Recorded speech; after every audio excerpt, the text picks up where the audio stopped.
Des fumeurs sans cancer, des satellites catapultés, des drones miniatures, un syndrome inquiétant et une patte de dinosaure fossilisée. Bonjour à toutes et à tous, je suis Emma Hollen et bienvenue dans Fil de Science, le podcast Futura où l'on retrace ensemble l'actualité scientifique de la semaine.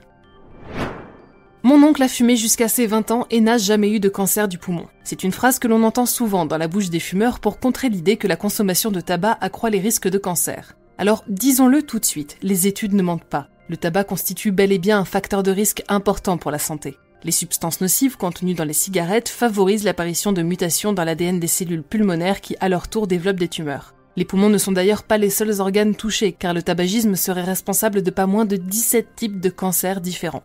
Pourtant, nous sommes nombreux à connaître un gros fumeur ou plusieurs qui n'ont jamais eu de cancer de leur vie, et les chercheurs ont peut-être enfin compris pourquoi.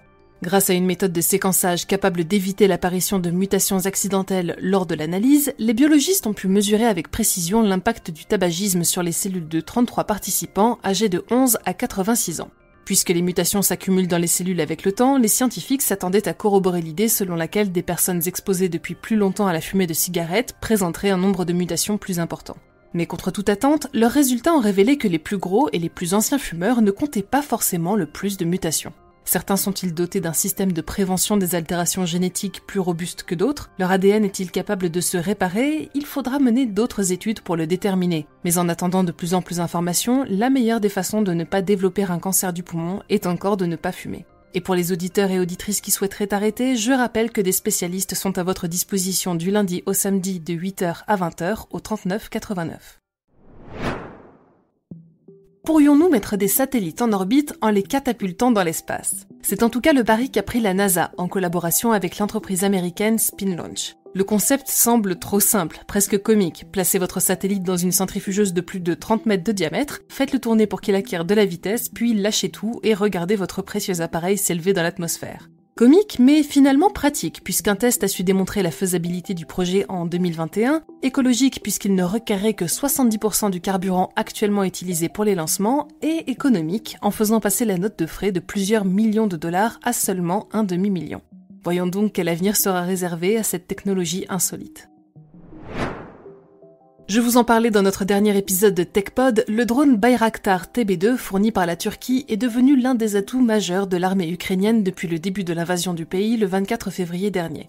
Or, il pourrait être prochainement rejoint par son petit frère, le Mini Bayraktar, spécialisé dans la surveillance et la reconnaissance en appui aux unités d'infanterie. L'aéronef peut être facilement et rapidement déployé par les troupes et ne nécessite ni piste de décollage ni de grandes compétences pour être exploité. Sa télécommunication résiste bien au brouillage et ses 120 minutes d'autonomie en font un drone endurant. La victoire de la Russie sur la nation souveraine est donc encore loin d'être assurée. Un nouvel effet secondaire inquiétant de la vaccination à la Covid-19 fait actuellement la une des médias. Le syndrome de Parsonage-Turner ou encore névralgie amyotrophiante de l'épaule se caractérise par l'apparition brutale d'une douleur intense dans l'épaule. Elle peut être suivie par une diminution ou une perte de force musculaire, voire une paralysie du bras nécessitant une rééducation. Or, quelques très rares cas de ce syndrome semblent avoir fait leur apparition à la suite d'injections. 7 sont survenus après la première dose, 14 après la deuxième et 4 après la dose de rappel. Ces chiffres sont pour l'instant trop dérisoires pour faire pencher la balance bénéfice-risque en défaveur du vaccin, mais la NSM a réclamé une revue européenne de l'ensemble des cas afin de déterminer si l'injection doit être incriminée. Notons également que plusieurs cas ont été signalés après une infection au SARS-CoV-2, suggérant que la solution la plus sûre pour l'instant reste donc de se faire vacciner. Et enfin, pour finir, voyage dans le Dakota du Nord sur le site de fouilles de Tanis, où les paléontologues ont fait une découverte exceptionnelle. Une patte de dinosaure entière fossilisée avec sa peau. Outre son état de préservation admirable, ce vestige pourrait être le témoin direct de l'impact de l'astéroïde de Chicxulub responsable de l'extinction massive des dinosaures. Et contrairement à ce que l'on pourrait penser, en dépit de l'ampleur et du caractère dévastateur de l'événement, ces victimes sont loin d'être légion.